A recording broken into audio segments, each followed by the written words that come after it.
Forward to another 31 bands in a box performance after 9 o'clock this morning. But right now, it's ads, social media, and aeroplanes. Yes. Hello. Can we have your liver?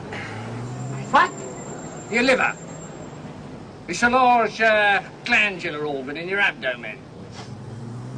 You know, it's reddish brown. It's sort of. Yeah. I know what it is, but I'm using it. It's definitely how I feel about my organs, but I'm using them. Vaughn Davis from tgf.co.nz is back with us for Ad Social Media and Aeroplanes.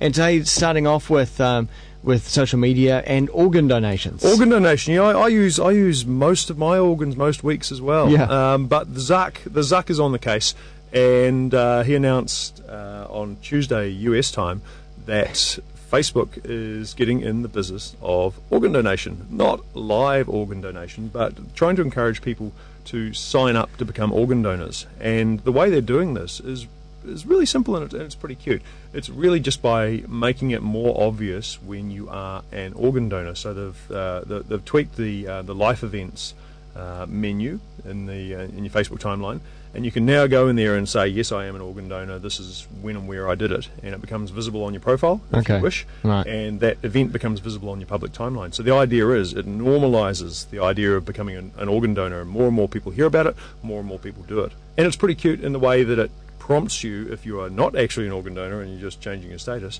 it prompts you through the process of signing up online. Is this only for the social good on Facebook's behalf, or is there something a little bit more sinister in the background? Well, yeah, I mean, Zuck did spend some time with Steve Jobs before he died, and Steve, as we know, had a liver donation. True. And so maybe, Mark's looking to the future and making sure there's a healthy farm of spare Zuck parts out there for him. I doubt that, though. What really happened is Sheryl Sandberg, who's the chief operating officer at Facebook, went to Harvard with a guy who's now a senior and respected transplant surgeon, and they had a chat, as you do. She learned more about the problem, realised she had a solution, and wham bam, it's organ time. I can see definitely a lot of good in this, but possibly a little bit of the bad, where though good for doctors who are looking at a donor, because they'll be able to say, this person's a donor, and then through some kind of data mining back through their timeline, they'll be able to say, oh no, he drank quite a lot, this is not obviously not all these photos. And what's this picture of him with that white powder? I don't want none of his dones. Yeah, I hadn't thought about that. The other downside, of course, is if you publicly say that I'm up for it, come get my bits. And a wealthy and organ needy person gleans that information. You could get some cash for organ stuff going on. True. But the greater good. It's all about the greater good. So this is launched in the US and in the UK, and I guess we'll see it rolling out worldwide if it proves to be a success. And initial reports are that it has been a success, and by I suppose fairly trivial measures. Online organ donor registrations in California went from an admittedly very low base to a huge peak the day after this was announced. So publicity, it worked. Good on them. Okay. Back here locally in social media, yesterday the very sad passing of Dr Brash. Yeah, I was very, very sad to hear about his passing. I didn't even know he played rugby. No. Badoom chish. Yeah. Dr Brash, if you didn't follow on Twitter, DRBRA. Well, only 2,351 people. So most of you didn't. It's too late, folks. A bright and shining pale green light in the social media firmament has been extinguished. This was one of my all-time favourite people on Twitter, and he wasn't even real. Wasn't he headed some award? Well, given some award recently. You tell me. I don't know. You got the headphones on. Yeah. You're the host. Yeah. No. He may well have been, and he deserved it. Just endlessly funny and evil, and sort of malign, and a marvellous presence to have on Twitter. Eventually, I guess they ran out of energy and spent yesterday dying, which was kind of cool. A death in public, including a Citizen Kane reference. I had a sledge. Its name was Reserve Bank, which I thought was very, very funny. And eventually, his light extinguished, I think, sometime yesterday afternoon. So, farewell, Dr. Brash. But also, at the end, revealed who was behind the accounts. Yeah. There were two people. Yeah, two people behind the accounts. One being Joshua Drummond, And someone else, no, that's the next thing. Lost the window. Someone else called Jackson J. Wood. Yeah, so Josh and Jackson, thank you. Thank you, it's been real. Well, it's been actually fake, but it's been real in a fake way. True. Fake in a real way. Loved it. Moving on to aeroplanes. Yeah, oh man, we've gone from organ transplants, the death of a fake person, to the death of several hundred real people. This was tweeted to me several times yesterday because, people know that I'm into aeroplanes and stuff, so I thought I'd want to read this, and I kind of did want to read it. Great photo of you on Facebook the other day, by the way. You sitting on some... Oh, on the remains of the Somali Air Force. Yeah. I was a bit of a... In Mogadishu, of all places. Yeah, Mogadishu, a bit of a poser. I mean, honestly, we flew our Hurricane there pretty much to eat our lunch. We flew and dropped off some soldiers, picked up some other soldiers, and flew back to, I think, the Maldives where we were staying, which couldn't be more different. It couldn't be more different to Mogadishu, but we were there long enough to go for a ride around town in the Humvees and have our photos taken on top of some crashed MiGs.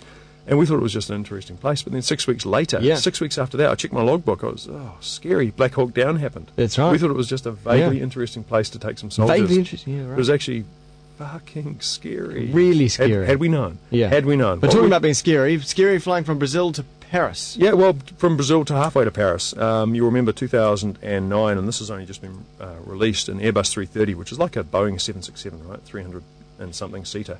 Halfway across, ran into some thunderstorms, iced up the airspeed sensors. And you also remember that the Air New Zealand Airbus 320, they lost off the coast of France, their problems began with covered up airspeed sensors as well, and whether that was due to water from it having been washed or from tape to stop the water getting in or whatever. Yeah. You don't want to block up your airspeed sensors because the jolly old aeroplane, in particular the autopilot, doesn't know how fast you're going. So the report makes some pretty sad reading. Once these things blocked up, the airplane thought it wasn't going very fast and didn't know what was going on. So is this all from the black box that they eventually recovered? And also from the data that modern airplanes constantly send back via satellite to home base. Cool. So the autopilot disconnects, and the pilot, or the co-pilot, because the captain was down the back asleep, the co-pilot starts flying it and just gets it terribly, terribly, terribly wrong for the 8 minutes or 5 minutes that it takes for everyone to die.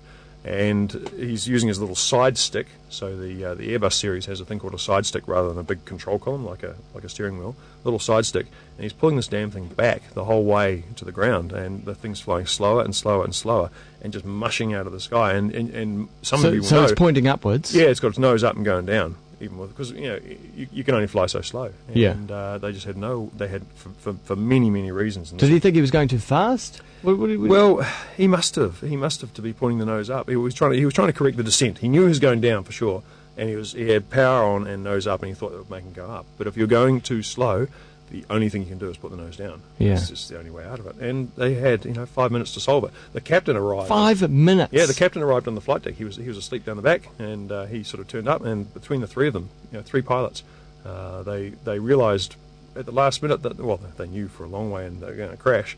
But it was pretty sobering reading, and I don't think it puts me off flying in Air France or Airbuses or anything like that, because as is usually the case when these things happen, you end up safer. You learn from these things, but you keep thinking that you've made civil aviation safe and you've made the flight deck communication process robust, and then something like this comes along. There's always a fresh scenario going to pop up. Yeah, there always is. Is it too soon to joke about this? Let's have a look. I don't know. Let's find out. Okay, tell us about this website while I.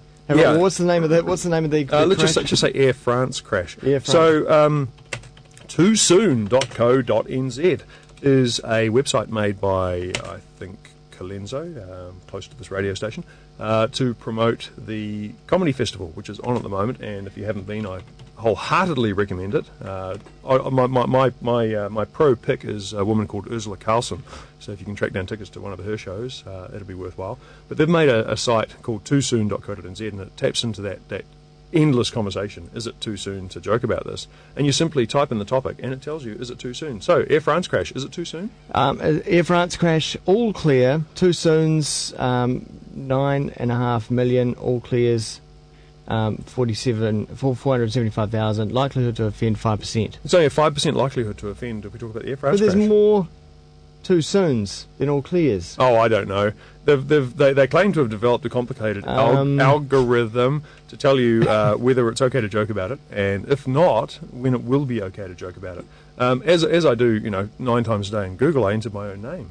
It says the current statistics are too vague to make an accurate call at this time, but you've got 9.5 million things. Yeah, Go on, put my name in and see if it's okay to make jokes about me. Yeah, let's do that. Let's do that. This is riveting radio, so he's now typing a V, and oh no, you got to delete back. There we go. Is it okay to joke about Vaughn Davis? Too soon. Too soon. When will it be okay to joke about me? At 5:14 a.m. July 17th, 21:06. Okay, that's a long way away, and Yeah. and quite a high likelihood of offending if you joke about me. Yes. I believe. Yeah. 98%.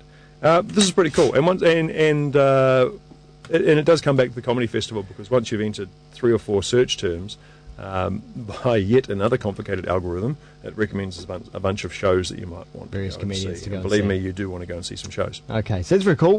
What else is going on in the world of advertising? Well, there's some news that will have Christians, certainly throughout the Greater Hawke's Bay area, pricking their ears up. It turns out that Jesus did not actually heal cancer. The Advertising Standards Authority, I wouldn't have thought this was within their remit, but he does not heal cancer. Is that right? There was a church billboard a couple of months ago, you may remember, saying Jesus heals cancer. Yeah. And the mother of a young boy with cancer complained, and the Advertising Standards Authority ruled that, among other things, the billboard was misleading. So how they worked that out, and it's bad news for the Pope, bad news for a lot of saints. But Jesus does not heal cancer, and it's official. So we can move on. The Advertising Standards Authority the overall authority. It really does. It is Doesn't the it? authority. It is the authority. Yeah. Yeah, puts them right up there. It does. Okay, brilliant. Thank you very much, Vaughn Davis. tgf.co.nz is where you'll head for the video version of our chat, and Vaughn Davis on Twitter.